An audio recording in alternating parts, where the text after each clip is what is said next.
Iyarize Daniyeli izotsinda mu bikomeye. Nta ntambara yantera yantera ubwoba. Oya ntayihari. Nta ntambara yantera ubwoba. Garuka. Iyarize Daniyeli izotsinda mu bikomeye. Nta ntambara yantera ubwoba.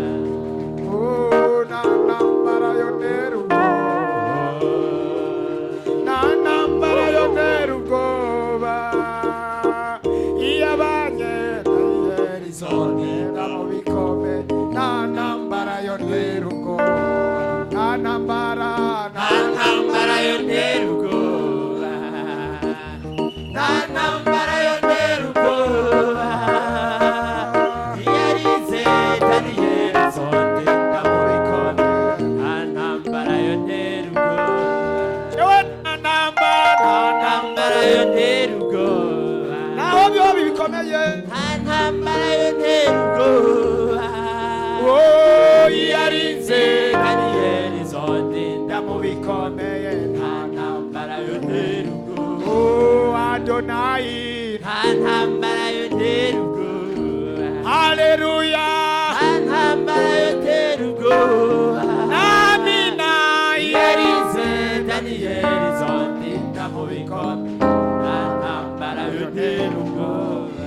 Shangilia Yesu kwa makofi na vigelegele. Kumana yacu. Shangilia Yesu kwa makofi na vigelegele. Ni mundu kumwami wacu Yesu. Shangilia Yesu kwa makofi na vigelegele. Amakofi menshi amashini mundu kumwami wacu Yesu. Haleluya. Ambia mwenzako usiogope. Bariro mwicaranye ngo ntutinye. Aliyemwokoa Daniel yarinze Daniyeli katika shimo la simba, mu rwobo rw'intambwe atakuokoa na wewe pia. Nawe arakurinda. Nani aseme ameni vizuri? Mbega ninde yomvugira ngo amina cyane? Aliyemwokoa Daniel yarinze Daniyeli katika shimo la simba, mu rwobo rwuzuye intambwe, na wewe pia atakuokoa. Nawe irakuzigama. Nasemaka hivi, ndavuga ngo ule mwenyewe alimwokoa Shadrake, Meshaki, Abednego ndani ya moto. Imwe yarinda Abednego na Meshaki na Shadraka mu muriro. Haleluya. Paka sai n'ubugingo n'ubu Shadrake, Meshaki, Abednego balitoka mu moto. Abo basore batatu baravuye mu muriro, lakini yeye alibakia moto. Ariko we yagumye mu muriro. Sababu sawe utapitia moto, kugira ngo igihe uzocishwa mu muriro, na wewe pia kuokoe. Nawe nyene akurinde. Iso yanibariki. Tengeneza hiki kitu. Tegura neza hano microphone. Nani njo nasikia Mungu ananiambia nimbariki mtu mwana pesa. Ndiko ndumva umuntu umwe Imana imbwira guhezagiza amafaranga.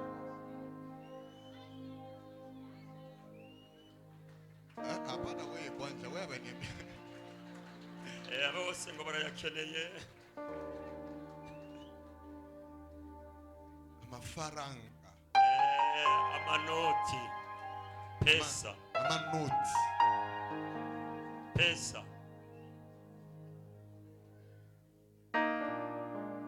Nani njo Chibalonza, mama Chibalonza? Ninde yitwa Chibalonza? Akwe Oya Chibalonza.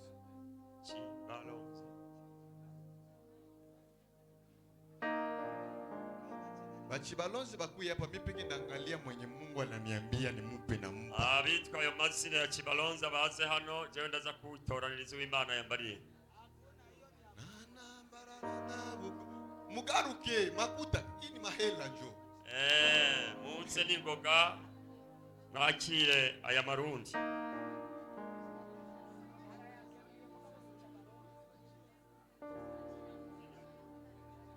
Abiko basi Imana baheza giremiro na saki no hakuna. Imana ba Mungu awabariki umuvuze kwa tawe.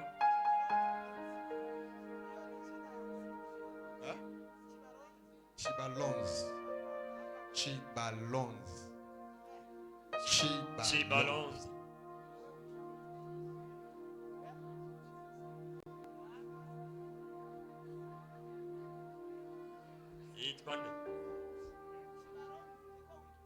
yitwa Chibalonza. Chibalonza. Uwitwa iryo zina anyaruke niyo abari hano.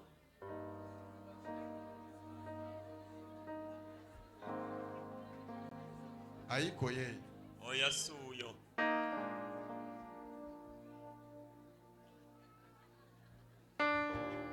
Uyo siwe.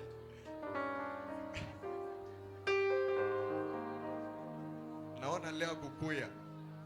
Ndabona Chibalonza uyu munsi ataje. Ni mama moya. Numumama umwe. Mwenye alisha ya miaka. Alisha gawia. Amazi Imana yamwe muri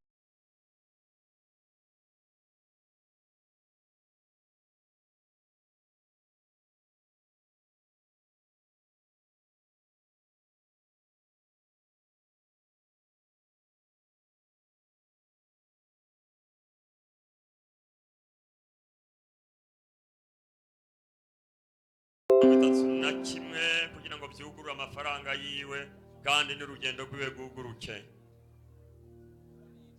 Akukuya leo. Uyu munsi ntiyaje. Lakini Mungu atamtafuta tumuichu. Ariko muri iyi ndwi Imana izomurondera. Jana alikuwa lakini ejo ngo yari ngaha mugabo uyu munsi ntiyaje. Lakini leo akukuwa. Uyu munsi si hari. Mungu atamfungulia neema. Imana imwugururire ubuntu bw'Imana bumubeko. Sasa bachibalonzi bengine balitafuta sema mimi ndio Chibalonzi. Abandi byagombye kwiyitira ayo mazina ariko sibyo. Ulitafuta jitia jina iko yako. Bagomba kwiyita iryo zina ariko izina ritari gwawe. Jua mafaranga. Kubera akanoti. Mungu apatie repentance makuta. Mani hishengero rya repentance cyangwa ryo kubohoka amafaranga. Weka mkono wako kuume juu, Mungu akupatie makuta. Duze kuboko kwawe kwe buryo Imana ikuronse uburyo. Kwa sababu pesa inaheshimisha mtu. Kuko amafaranga azanira umuntu icyubahiro. Kama una pesa, iyo utagira kanoti, hata mwenye kukua na nivo ya kukuzarau atakuzarau. Naho batari kugushobora kugukengera baragukengera. Kama una pesa, iyo utagira amafaranga, hata mufami no mu muryango hauna neno ya kuongea. Nta jambo ugira ryo kuvuga. Sasa acha Mungu akupatie pesa. Reka rero Imana iguha uburyo. Kunegalaka cheko ya maskini na cheko ya mtajiri. Hariho intwengo iyo umukene n'intwengo y'umutunzi. Maskini akianja cheka hapa. Umukene atanguye gutwenga ngaha.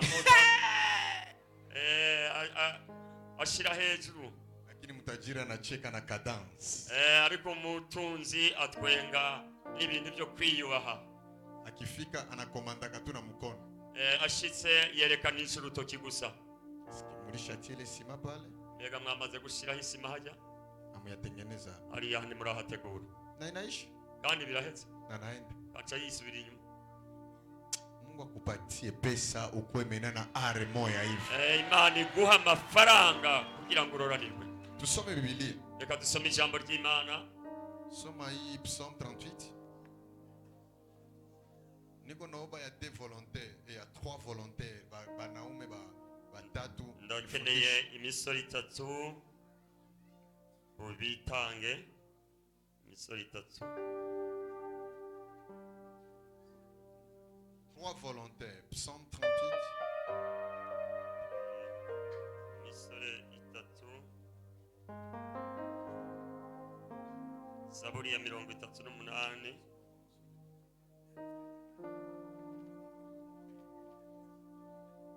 Mlishanja soma na niambia msome. Mutangwe kubisoma. 38 verset 3 inasema nini? Dusome Zaburi ya 38 akarongo ka 2 na ka 3. Aravuga ngo kuko imyambi yawe inyagayemwo ukuboko kwawe bukakiza nta hazima mu mubiri wanje kuko ubushangashirwe bwawe nta buruhukiro mu magufa yanje bw'ibyaha byanje. Amen. Unifuate vizuri. Munkurikirane neza. Français nasema hivi. Français nasema hivi. Mu Gifaransa bavuga ngo Je me prosternerai dans ton saint temple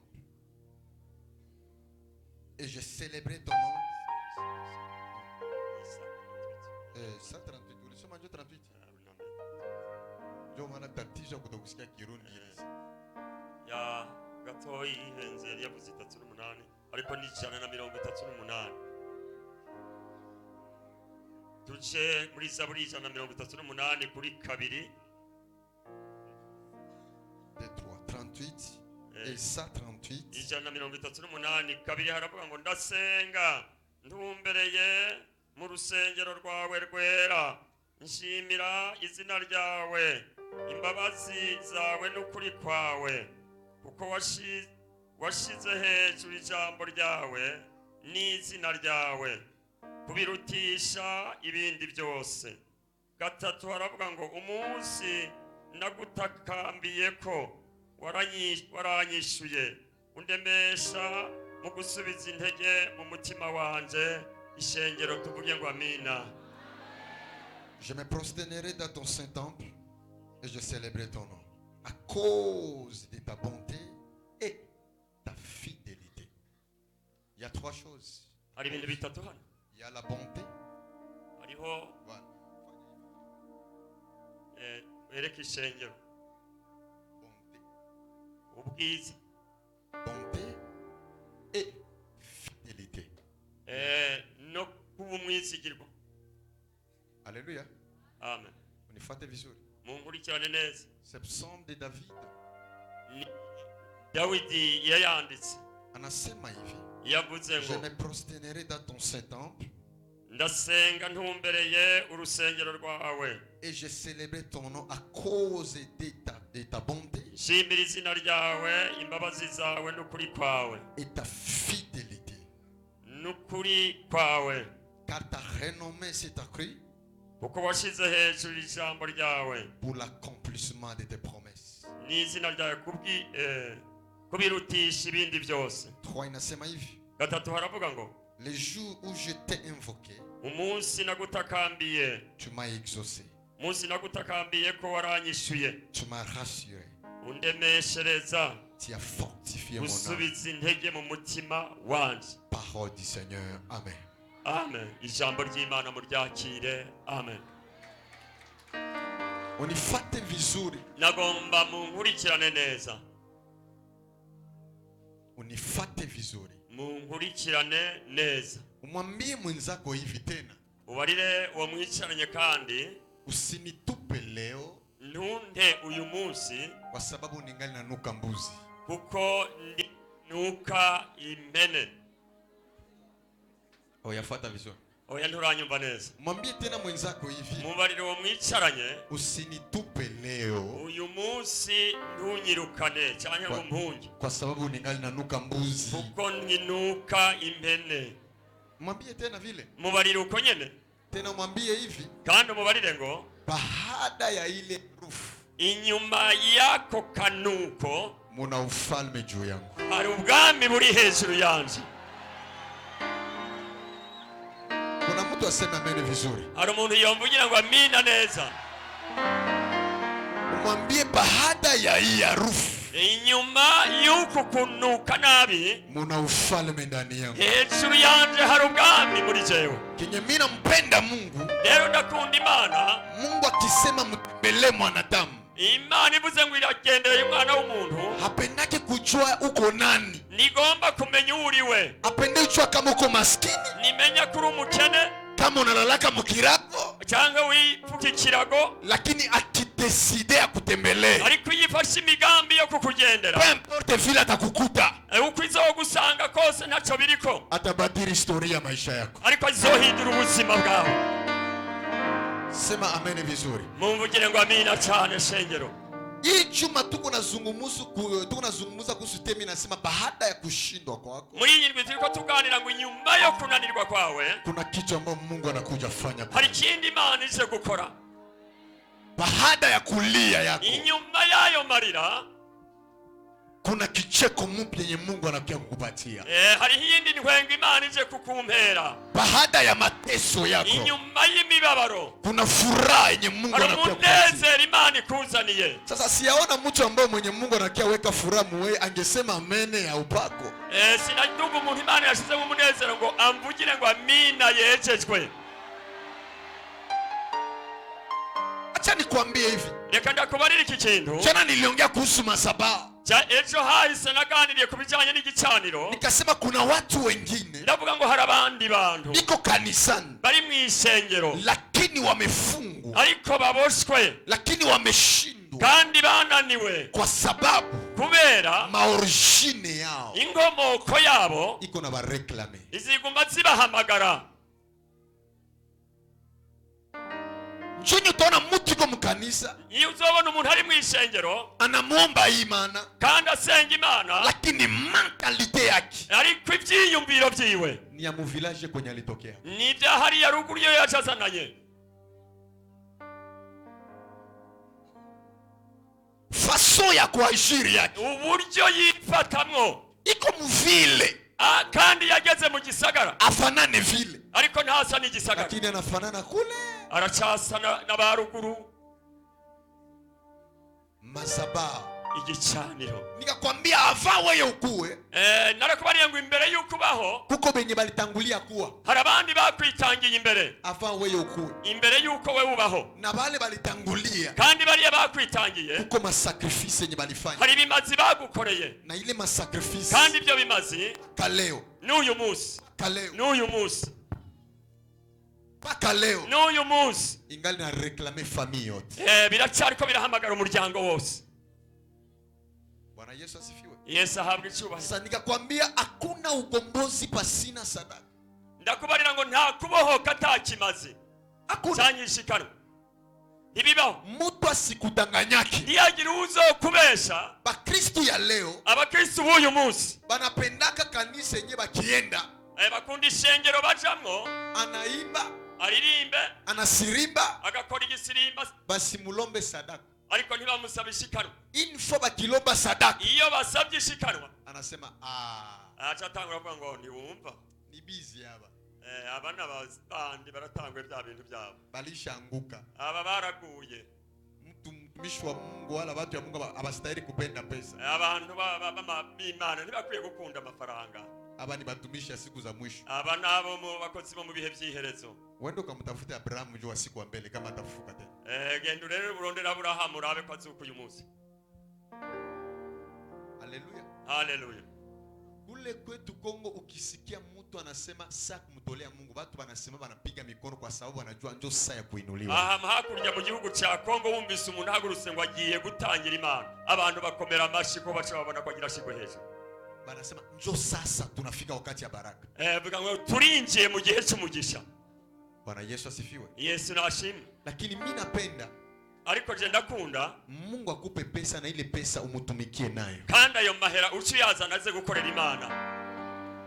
Sasa Mungu akisema kupatie pesa, Imana ivuze ngo iguhaye amafaranga, hata kupatia tu ya mingi maemio, ntabwo izoguhezagiza menshi nk'umuriyoni, anaweza kupatia kidogo, ishobora kuguhera kuri make, muile madogo, muri ayo wita make. Akishaona uaminifu, ibonye ukwizigirwa bwawe, anakuongezea. Imana igaca yongera ikaguheza. Akiona dime unatoa, ibonye ingene uyitangira, akiona sadaka unatoa, ibonye ingene utanga ishikanwa, na Mungu iko na kupandisha viwango hadi viwango. Imana rero ikagenda igushira hejuru. Fata vizuri, nkurikirana neza. Mtu mwenye anatoaka, umuntu atanga na mwenye atowaki, n'udatanga abakwake sawa sawa, ntabwo bategerezwa kuba cyo kimwe.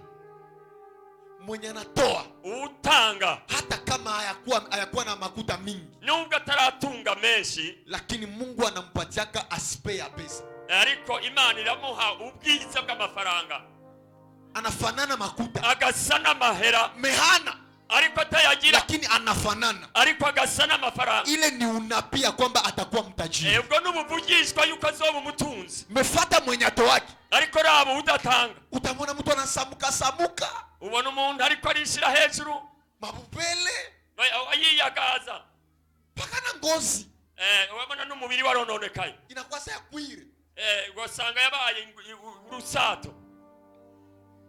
ngozi kwa saa kwire urusato ugasanga rumeze nk'urusato rwumye auye kwire urabona ngozi kwa saa tembo urusato ugasanga rumeze nk'inzovu majama niko na umaskini tu tendo kukuta majama zingine batoto unasikia mtoto mwingine yuko na kaleso mkichwa mwingine mapo mpaka unajiuliza hii jamaa hii balitoka wapi hapa washika mu muryango ugasanga mu muryango hariho urutonde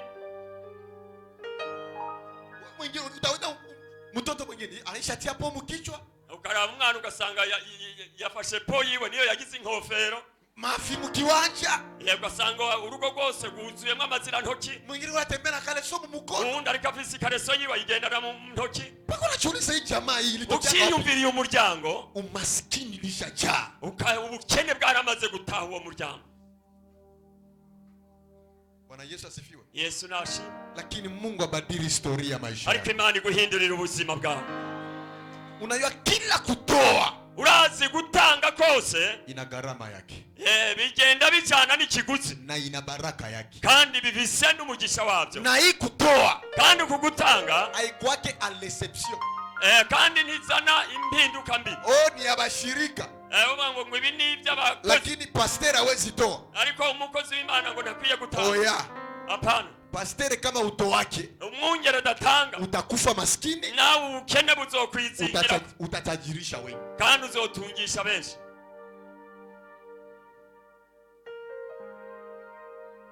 Haleluya. Haleluya. Haleluya. Haleluya. Haleluya. Haleluya. Hicho tatizo ngizi ngorane rero. Unajua wakati mimi nilianza huduma sikuwa naelewa nguvu ya kutoa. Jewe ngitangura ivuga butumwa sinarinzi gutanga. Sikuwa naelewa. Nabyo natahura. Nilikuwa najivunia nguvu za Mungu na vipawa.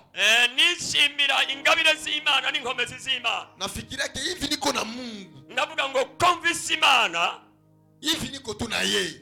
Jewe ko turi kumwe gusa. Basi ibi birakwiye. Ndabarikiwa. Ndahezagirwa. Mungu akaniambia hautabarikiwa kama utoi.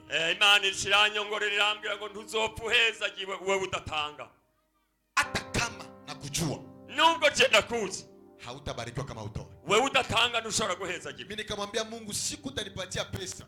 Nje ndabwira Imana umunsi uzompezagiza amafaranga. Na mimi nakupatishi. Nanje nzoyaguhezagiza. Sasa katika huduma paske huduma nilianza huduma depuis 2008. Natanguye ivuga butumwa ku 2008. Njo naanza ubiri neno la Mungu. Niyo natanguye kuvuga ijambo ry'Imana. 2008.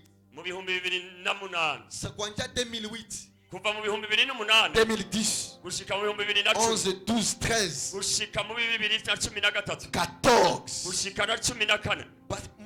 Mwile parcours. Aho muri uko rugendo nyene. Siku moja Mungu akanibariki na kaseti $1,200. Imana irampezageza ibihumbi $2,200. Kisha nikaiprincipite nitie mu compte. Nje ndihutira kuja kuziganya. Sasa mimi nilikuwa namwambia Mungu niko robo nifanye international. Na kama mbwira Imana Mana usongera umuvuga butumwa rurangiranwa. Kumbe kila kitu tamulombaka Mungu muna gharama ndani. Bwa bundi kintu cyose umuntu asabye Imana gisaba ikiguzi. Muna gharama ndani. Yari ikiguzi. Imana ishimwe. Bwana pewe sifa. Imana ishimwe. Bwana sifiwe. Sa wakati nilikuwa naomba vile. Lero niko ndasenga gutyo. Nikamwambia Mungu nachoka Kinshasa, nachoka. Nabwira Imana ngo ndarushe no kuba muri iki gisagara cy'Kinshasa. Mimi pindi kuma niende nihubiri kule mbali. Ndagomba kujabuka nje kure. Kumi Mungu iko nasikia. Imana rero yo yarumva. Siku moja. Umunsi umwe kulikuwa mzungu mmoja alitoka Etats-Unis. Mzungu yaravuye hariya muri leta zunze ubumwe. Ule mzungu sali toka Etats-Unis. Mzungu yaravuye muri Amerika. Anafika pale Kongo. Ashitse muri Kongo. Balikia ma projet zabo atuikana kwa projet gani? Habazanye imigambi itandukanye tutazi. Sasa bakuluna ndio tunataka wanani huko. Bakuluna njoo wale busy wale. Vile ulikuwa kambele. Abasuma cyangwa baswaganya kugira bakagukura mu butunzi. Vile ulikuwa acteur mbele lakini leo ushakuwa acteur wa Yesu. Nkuko wa mugabo yitwa Yive yapfuye yahora akora. Haleluya. Haleluya. Bakamunyanganya ule mzungu pesa, yani bakamuiba. Bacabiba wa muzungu amafaranga yarazanye. Sasa balikuwa nekala hotel. Bari mu hoteli. Mimi rafiki yangu moya hivi jina yake alikuwa Pastor Mathieu kule Kinshasa, alikuwa anafanya mariage. Hari umwungere umugenzi wanje nawe yari yagize mariage. Nikasikia Mungu akaniambia kwamba wende mtosha quelque chose umsaidie, umsupport mwenzako. Numvijwe rimbwira ngo genda uze gufasha umukozi w'Imana. Msupport mu mariage yake. Ugende ufashe mu rubanza rwiwe. Sababu yako pia bataisupport kesho. Kuko gwawe nawe bazogufasha ejo.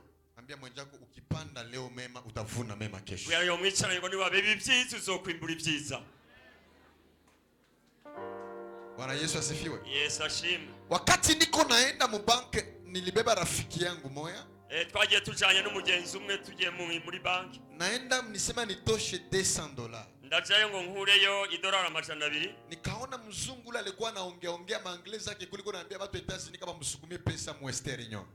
Nsanga huyo muzungu ariko arahamagara biwaba ngo amurungikira amafaranga kuri ubu buhinga bwa none. Kisha nikasikia Mungu akaniambia umsogelee ule mzungu. Ijwi rirambarira ngo genda wegere urya muzungu. Nikamwambia Mungu ndamsogelee. Muzungu ndamwegera. Nikamsogelea nikamsalimia. Ndamwegera ndamuramutsa. Sasa nilimsalimia. Igihe namuramutsa, Mungu akaniambia umuulize shida ni nini. Umubaze ikibazo afise. Nikamwambia Monsieur shida ni nini? Ndamubaza ngo uvise izihe ngorane. Akasema bali niiba valeur ya $5200. Arambarira ko bamwivye $5,500 $500. Nikasema $5200. Ndamubaza ngo $5,500 $200. Nikasema ni meshi. Nikasema ni za mingi. Ni meshi. Mingi zaidi. Nikasema pole. Ndamuhumuriza. Nikamwambia pole. Ndamubwira ngo humura. Sana tafuta enda. Igihe nagira ngende, Mungu akaniambia hivi. Imana irambarira ngo tosha ile makuta. Kurayo arya amafaranga. Umpatishe. Ayo madolari uyamuhe. Nikasema repeat again. Navuga ngo subiramo numve. Subiramo numve. Kamba rudilia tena. Navuga ngo subiramo numve. Ase tosha ile kiwango ya ile pesa. Navuga ngo arya mahera yose ufise hariya ya madolari yakureyo umupatishe. Uhereze umukozi wanje. Nikasema au nom de Jésus. Au nom de Jésus. Chanda kankambira navuga ngo mu izina rya Yesu. Kila pepo yote. Ndavuga ngo iyo mpemu mbi yose inatafuta niongelesha masikio. Igomba kunzanira ubukene. Nimaliza kwa jina la Yesu. Njanda yikubita mu izina rya Yesu. Mungu akasema haiko pepo. Imana irambara ngo ntabwo ari mpemu mbi. Ainsi dit l'Éternel des armées. Asema Bwana majeshi. Nuhoraho nyene ngabavuze. Nikamwambia Mungu atawe beki. Ndabwira Imana ariko nawe nyene. Nishafa miaka yote. Iyi myaka irangiye. Unanipatia tu 7200. Umpaye $7,200 none. Kisha tena nitoshe 7200 atawe beki. None nkure $5,000 ndabihereza uyu muzungu. Nikitosha 7200 itabakia ngapi? Mbega ndakura ya 5 hasigara yanga. Itabakia ngapi? Hasigara yanga. Hapana te. Itabakia 1000. Itabakia 2200. 2200. 7200. 2200. Tabakia 2000.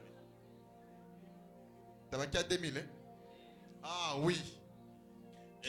Kisha tena niko natosha tena $200 kumsaidia mwenzangu mariage. Kandi hano namaze gutegura gukuramo amadolari $200 mfashe mwene data muri mariage. Inabakia ngapi? Asigaye anga 1800 pasteur. Hasigaye $1,800 mwungere. Nikasema ndacike ntege. Mungu nisamee. Ndabwira ngo Mana mbabarire. Tuachane bazima. Ibi bintu tubireke. Tusingiliane mu basanga. Oya nitwinjire mu buzima ntunyinjirire. Parce que hii navuga ibi sijui napata. Mbega sinzi ngene ndabigenza. Mungu akaniambia uko nasema ni kufanya international. Uri kuranyinginga ngo ndakugire rurangiranwa.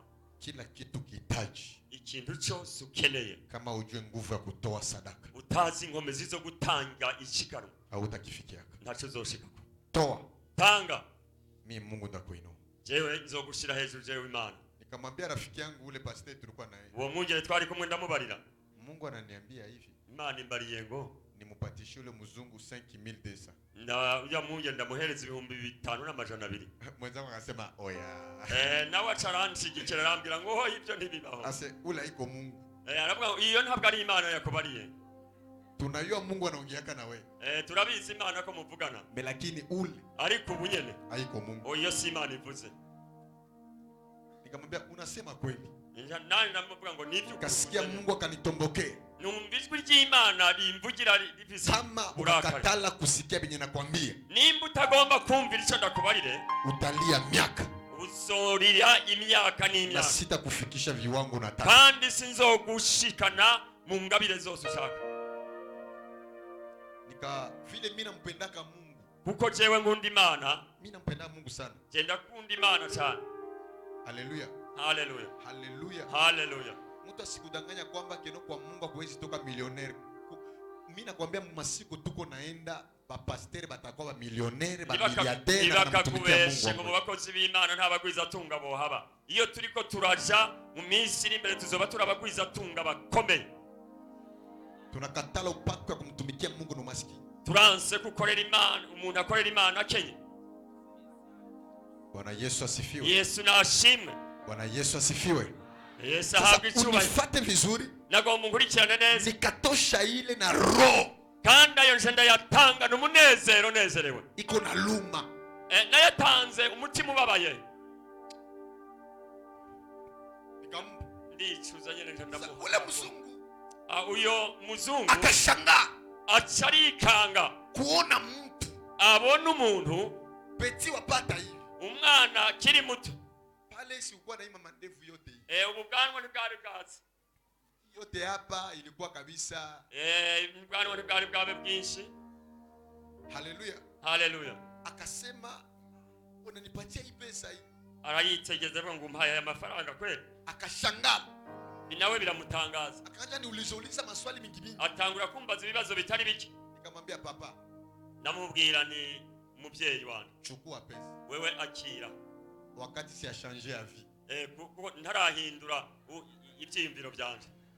Wewe chukua sai wende naye, wewe akira ujane ntarahindura ibyiyumviro. Tusaba zimu itapanda, umwanya haba daimoni bahagarukira ndakunyang'anya hayo hapa, ndayeza kuyakwaka nitahire. Akasema wende, navuga ngo genda. Akaniambia unipatie nimero yako. Nikampatia nimero. Ndamuha nimero za telefone. Nikampatia namba. Ndamuha nimero. Akaniambia arambarira ngo niko na une semaine. Arambarira ngo mfisi ndwi yose Narudi Etats-Unis. Nzosubira iwacu muri Amerika. Lakini unipatie compte ya boîte email yako. Ariko mpereze nimero zawe za konte na email yawe. Na ujiconnecte ili siku narudia 0h parce que ndio uingie kwenye online kwa sababu tutaongea. Uze uce ku murongo amasaha ya saa sita y'ijoro niho tuzovugana. Mimi nikakamata, mimi nikasema sina maimani pale, nisha kuanzika sana. Aho nta no kwizera nari mfise ko namaze gutsitara mu mutima. Nikakamata nikasema basi mafu. Ndavuga ngo nta ngorane nta kundi ndatanze ntako ndibugire. Karudia abakristo kanambia baba mchungaji jambo. Abakristo bariko bambwira ngo mungere turakuramukije. Anje siho ndi. Banafikiria sasa mchungaji ko kiro. Bakimbira ngo mungere mu mpemo. Ko mchungaji aisha kuanzika sana. Mungere yamaze gutsitara bikwiye.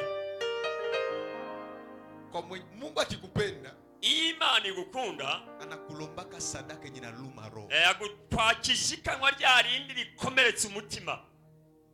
Pale harya ukifungula mkono, iyo ugoroye ikiganza ugatanga, Mungu anasema huyu ananipenda. Ni ikibona yebwa ngo uyu arankunda. Na Mungu anakuonesha wema wake. Hanyuma Imana igaca yerekana ububasha bwayo cyangwa ubwiza bwayo. Kama au yapotezaka kitu ya maana, nimba utaratanga ikintu cyingira kamaro kwa ajili ya kazi ya Mungu, we kubera igikorwa cy'Imana, na utapataka bya maana mbele. nawe ntuzoronka iby'agaciro. Hautanielewa. Wewe aho ntaho. Lakini batu benye biko na maturity biko na nielewa. Ariko abantu bakuze mu by'impemo bariko batuko turajana. Bwana Yesu asifiwe. Yesu ashimwe.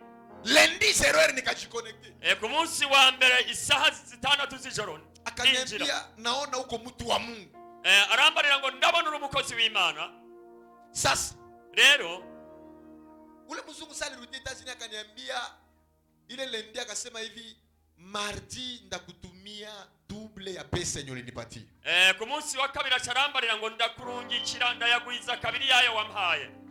Akasema unasema nini? Ndavuga ngo uvuze ngo iki? akasema ndakupatia double. ngo nzogwiza kabiri yarya wampaye. Tiku nikaona message inaingia akanisukumia double ya pesa yenye nilimpa. Mwijoro ndambona akantu ka message kaje karinjiye. Kisha nikashangaa. Njanda tangara. Niuliza hivi. Acharambaza ngo uko pastor? Arambaza ngo urumwungere. Nikasema ndio baba. Avuga ngo nibyo. Akasema eske ulishatoka hata nje ya nchi ukahubiri? Arambaza ngo uramaze gusohoka mu ivuga butumwa ukavuga ubutumwa hanze. Nikamwambia baba upi? Avuga ngo ekaye. Setai. Iyi myaka 7 iraheze. Kieta Etazini. Arambaza ngo uramaze gushika muri leta zunze ubumwe za Amerika. Nikamwambia mundoto tu. Aravuga ngo oya. Mundoto ndio nilifikaka. Mu nzozi niho nashitseyo. Me physique. Ariko mu buryo bw'umubiri. Oya. Si bado. Akasema hivi tuko na mkutano. Acharambarira ngo turiko dutegura igikorane. Stere wetu. Umwungere wacu. Iko na organize mkutano mwa ataita bapaseri bengine batatoka Brazil, bengine batatoka. Azohamagara bungere bavuye muri za Brazil n'ahandi. Sasa wewe rero. Jewe. Takuwa mnamwambia pastori juu yako. Nzobarira pastori kubwawe. Na wewe ukuye mwile mkutano. Nawe usobe watumiwe muri ico gikorane. Nikasema ate unasema nini? Njanda musubirishamo uvuze ngo iki? Akasema ndakuita. Avuga ngo nzogutumira. Kumbe ule mzungu alikuwa president wa comité de soutien mwile kanisa. Rero uyu muzungu yari afise igikorwa yari muri komite y'ishengero. Mwile kanisa. Mw'iryo shengero. Si Afrika ka Etazini. Sindahonyora muri leta zunze ubumwe za Amerika. Mie ule bakanimvite. Jewe ubwo nza mbona ubutumire. Haleluya. Haleluya. Akasema sa utakuya si peke kila kitu gharama vitu vyote tutafanya. Aravuga ngo niwaza ibikenerwa n'ibisabwa ni twebwe byose tuzobikora. Nikasema okay. Navuga ndi murakoze. Siku date ilifika mie kwenda. Tariki igeze yo kugenda. Nilikuwa nalaga kila mtumishi. Nagenda ndasezera abakozi bose. Naenda kesho. Navuga ngo ejo nzogenda. Unaenda wapi? Navuga ngo ugiye he? Wapi? Ugiye New York. Navuga muri Amerika. Ngiye muri leta zunze ubumwe. Haleluya. Haleluya. Nilimaliza watu wote na kulaga. Abantu bose ngenda ndabasezera. Sasa nikasikia Mungu akaniambia maîtrise toi. Acharambarira ngo tekana wa muhungu we. Nikamwambia asante Yesu. Navuga ngo urakoze mwami wanje Yesu. Siku nilienda. Umunsi nagenda. Bakanitia motele mwenye siawaiona.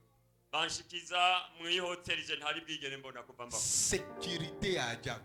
Umutekano ntangere. Sasa unaangalia benye biko na kuchunga. Ukaraba abantu bagucungereye umutekano. Umuzungu anakuheshimia. Inge nakubashe. Ukihubiri hivi. Uri kuyigisha gusa. Hii jasho. Ichuya. Unasikia mtu iko nagombania kusema no this is anointed. Agacatangura wenyene ku. Hii ndio upako. Akavuga ngo aya niyo mavuta. Sasa mimi najiangalia niko saa hivi. Jewe nane nkiraba sindabyumve. Kasema Mungu wewe. Yavuga ngo mana yanjye. Bakaenda kunitia modele mwenyewe siyo hata ni mwanzo ni mwisho. Banjana muri hotel jewe ntamenya aho bitangurira naho bihereze. Nenda kuingia muwese kumbi wese kunatumika na nguvu ya damu ya mtu. Naleo bavuga ngo muri toilette ngiye kwinjira kumbi korana n'amaraso y'umuntu. Nengeza ngiye yuko. Nashira yuko guru. Hii wese iko na nguvu za giza. Iko na navuga ngo aha hari imiyaga mibi. Haleluya. Haleluya. Kumbi haiko nguvu za giza. Ntabwo ari byose nta nyuka mibi hari. Nikaingia mushambre yenyewe sione kitanda. Ndinjira mu cyumba ndabura igitanda. Kisha mimi sana fika. Jewe ndahashitse. Naacha byangu pa. Nshiri byiwanje ngaho. Nasema mwenda mwingine batacha kitanda. Ngira ngo baraza kukizana ntaco. Mie ule ikala. Ndicara. Ikala. Ndicara. Busiku inanikitia. Ijoro liraguye. Pako le mtu a reception anakuya. Wa muntu ajejwe kwakira abantu hari yaraza. Anambia man of God ni nini? Arambaza ngo niki? Nikasema amuyatandika kitanda kule basi dalala. Ereka mwibagiwe kunshiraho igitanda. Dalala msalo. Dalala chini. Mbega ndara hasi. Akasema no kitanda iko. Arambara toya igitanda niho kiri. Saa kuya twende. Nabwa ngo tujane nawe wirari. Sasa natandika maveste chini. None sasa magoti yanje niyo ndara. Akasema arambara toya. Niko nakafungula rido. Mbona yuguruye igitambara giguye. Muko buto ya vert rouge. Hari hakantu gatukura hajya. akakanyaka mwile ya vere pa akora kuri kajya kagasa n'icyatsi kibisi. kitande katoka mu kibambazi Igitanda gisokoroka kiva mu ruhome Chuu. kiraza. Nikasema kwa jina la Yesu Kristo. Ndavuga ngo mu izina rya Yesu. Kwa jina la Yesu. Ndakemeye mu izina rya Yesu. Ndavuga nti ibintu bibaho. Kisha nikamwambia nilibijua tu, nilikuwa nafuata usamla mbele nilijua. Nani hagara ko ndavuga ngo nari ndabizi kwa kugira ngo nakurabe. Unajitaka konesere ya Bujumbura wende voyage nyo utaweka huko konesere. Uyigira umuntu azi ibintu hadi Bujumbura wewe ufata urugendo urabe. Mungu akubebe mbali na kufikishe mahali au yafikaka kwa jina la Imani Yesu. kujani gushika na utarashika. Haleluya. Haleluya. Haleluya. Kisha nikamuuliza haitanirudisha mule ndani ya Nshandamubaza nubwo nikiza kunsubiza haja mu ruhome. Hapana. Aramwe ngoya. Hii nakwambia sikulalaka mwile kitanda mie ule napiga magoti na anja ngomba imana unijaze nguvu. Ico gitanda sinakiryamye naraye mfukamye niko ndasenga mpamagara Imana. Kumbi niko naogopa se nisikie kubasikio nizika umu hiki te. Bwa nico hava kinyunguruza kikansubiza mu ruhome. Haleluya. Haleluya. Haleluya. Haleluya. Asubuhi mu gitondo kare kare mire nanja fanya exercise. Ntangura gukora ikarashishi cyangwa imimenyerezo. Ndagisunika. Kasamba ni bya kweli hivi. Ndavuga ngo ibintu ntibibaho. Niko nalala. Ndyamye. Licho mwene niko nafasi ikipima kuingia na mie naruka. Ndavuga ngo ndyama mugabe ijisho rimwe riri maso. Naruka. Ndavuga ngo ni cyagerageza kunjana nanje nsimba. Bwana Yesu asifiwe. Yesu ashimwe. Sasa siku ya mkutano. Umunsi w'igikorane rero nyezina. Unaangalia kanisa iko naingiza plus de 80,000 mama. Ishengero ry'ibihumbi 80.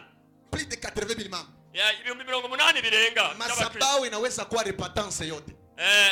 Hano kugatuta hangana no ngaha ishengero rya repentance. Sasa mule muko ba licencié en théologie. Hariya abantu bihaminuje mu bya theology. Muko ba docteur en théologie. Hari abantu bafise amadoktora. Mie sikupata sikusoma kama theologie. Jewe sinigeze niga ibyo bintu by'inyigisho za Bibiliya birebire. Lakini nilisoma theologie ya mbinguni. Ariko nanje nigishizwe na Mpemu Yera. Haleluya. Haleluya. Haleluya. Haleluya. Nikusema bale benye unaona kukuba tu benye banafalaka ile malineti hapa. Uzibona abantu bambaye amarore bakayashiraha. Ya kogopesha. Amwe yo gutera ubwoba. Akayashira hakaza kurabira hasi. Iko na kuangalia hivi. Akakurabira hasi. Paka benye ulitafuta mwambie ukaangalia tu ile lineti unaogopa. Ibyo wagomba kumubwira byose bigaca bigenda ugatinya. Ndio bale ba docteur biko pale. Nibo ba docteur mu by'amateology bara. Pasteur responsable. Umwungere mukuru akaniona akanizarau. Arambona asharankengera. Kumbe ajue wapi kwenye Mungu analalaka. Ayoe kwenye Mungu analalaka ni wapi. Nta yashoboye kumenya aho Imana iryamye. Yalifikiria bale ba docteur, bale ba licencié ndio bibiko. Yiyumviriye abo bantu baminuje mu bya Bibiliya. Akaniambia hivi. Arambarira ngo wewe utahubiri nini? Arambaza ngo wewe none uza kwigisha iki?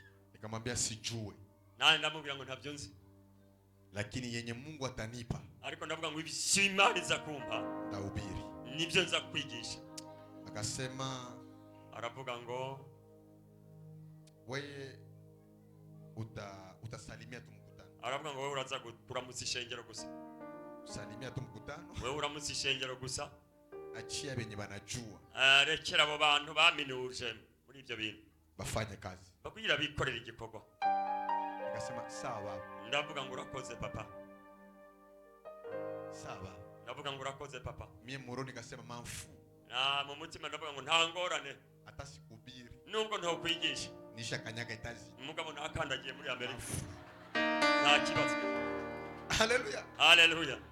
Mwile 5 minutes balinipa. Muri iyo minota 5 bampaye.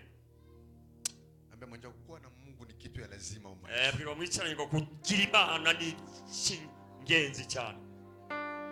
Nilikuwa na prepare teme nyewe niko nazungumuza kuhusu la puissance de la résurrection tombeau ouvert. Nariko ndigisha ku ntumbero y'ijambo ivuga ngo ubushobozi bwo kuzuka. Nguvu ya ufufuko kaburi. Ubushobozi bwo kuzuka ubukuru umuntu mumva. Sasa mwile minute bakasema nisalimie mkutano nikasema sitahubiri tena.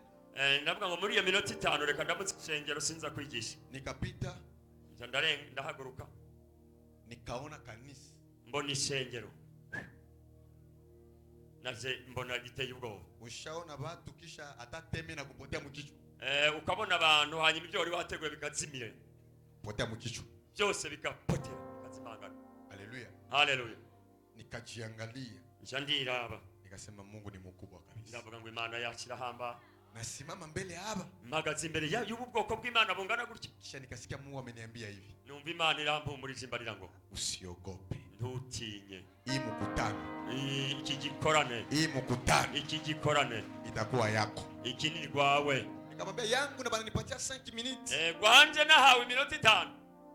haleluya, haleluya. nikapita nikasalimia, ono mimi mtumishi wa Mungu natoka Kongo, ndavuga ndabaramutsa ngo umukozi w'Imana mvuye mu gihugu cya Kongo. nikasema munitilie taka kipindi ya adoration kidogo, ndababwira ngo munshiriyeho akantu gatoya ntazire, bakatuma kipindi ya adoration, bacha bashirako akanya ko gutazira. nikaona profesa inashuka, njambona ubuvugishwa burururutse, nikaona mbingu zinashuka, mbona ijuru riranyururukiye. sa mbingu ilishuka, igihe ijuru ryururuka nasikia nakuwa stable, numva ndatekaniwe.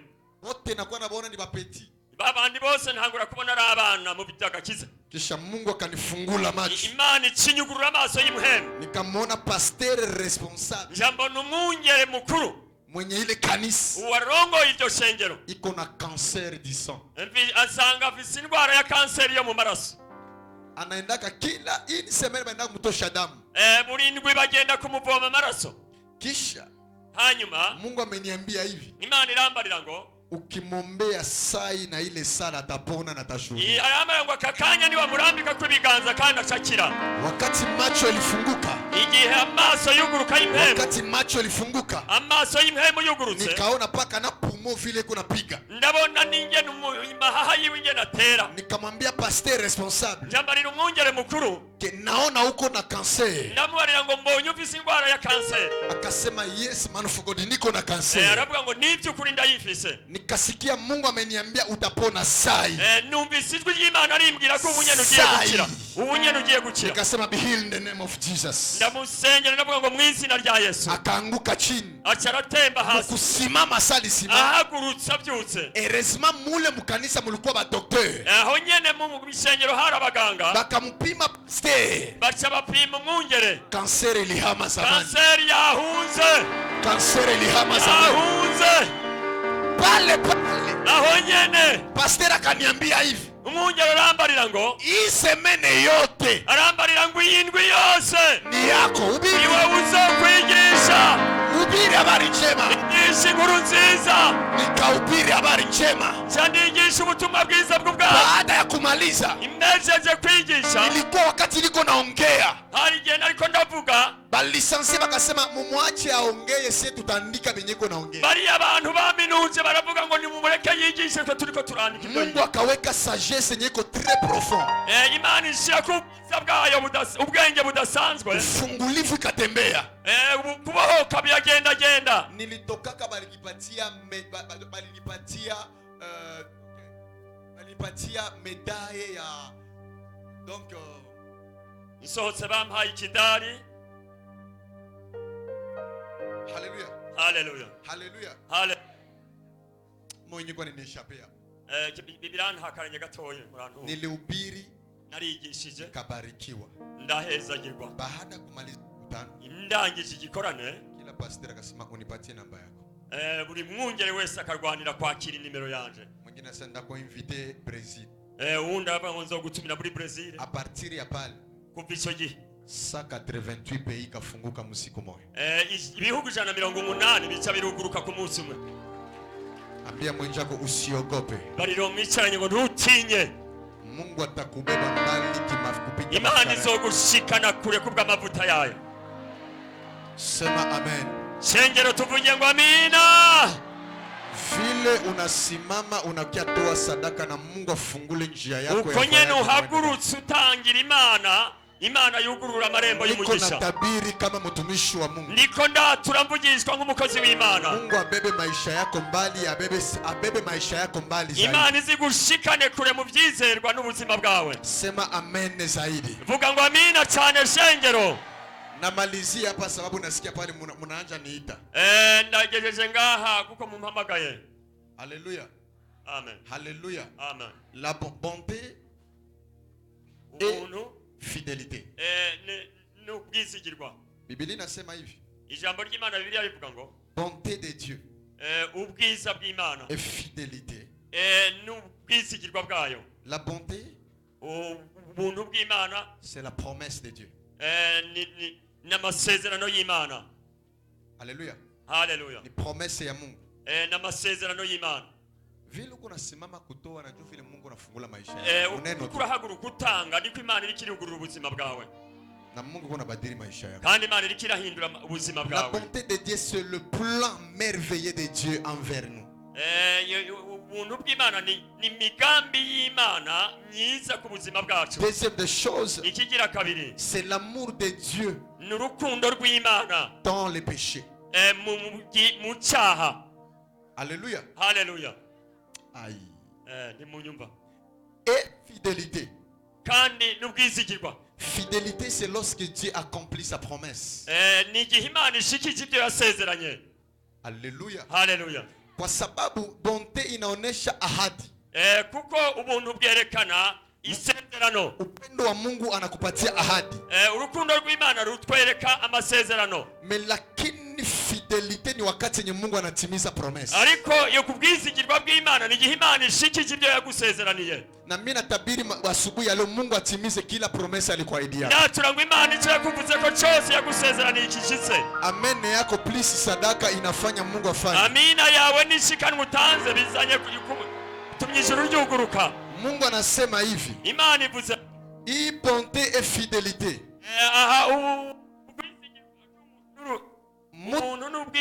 Mutu aseme, mutu akitafuta toka hapa. Iyo umuntu agomba kuva hano. Juu afikie mu plan merveilleux ya Mungu. Kugira ngo ukishike mu migambi y'Imana. Muko espace. Hariho intambuko. Na hii espace. Kandi muri izi ntambwe inaomba Mungu akupatishie crainte et la sagesse juu ya kufikia menani. Bisaba ko Imana iguha kuyitinya n'ubwenge kugira ushike mu bwizigirwa. Nabiongelea kesho. Nzobishishikara ejo kubwo umwanya. Nabiongelea yao na usikose kesho. Ejo turagutumiye ntuzubure. D'ailleurs tuko na concert. Kandi dufise n'igiteramo. Na pesa yako initajika mu concert usapoti hao. Rero n'ubutunzi bwawe burakenewe kushigikira aba bakozi b'Imana. Na Mungu atakuinua na atakubariki. Imana iguhezegere kandi. Na mwacha Apostle Case. Na Mungu ambariki. Wakati kuna simama tumpokee kwa makofi na vigelegele. Tumwakire dukomera Imana amashyi menshi.